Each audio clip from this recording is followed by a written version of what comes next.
күнге ең жақын планета қайсысы? Ғаламшар. Шолпан мен Меркурий, иә? Меркурий ғой. Ал тіршілік иесі бар планета қайсысы? Жер. Неліктен жер деп ойлайсың? Алыстау, иә? Күннен. Жақын тұрса не істер еді жер? Жерден кейін қайсысы ғаламшар? Марс.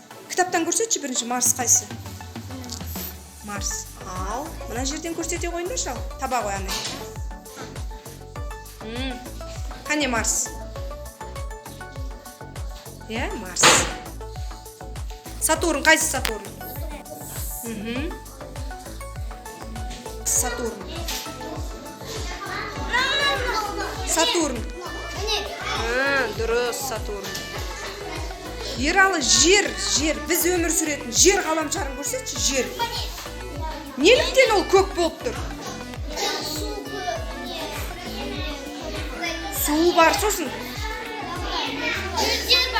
Жер, су, шөп, жануарлар, ағаштар. Ол жерде тіршілік бар ма?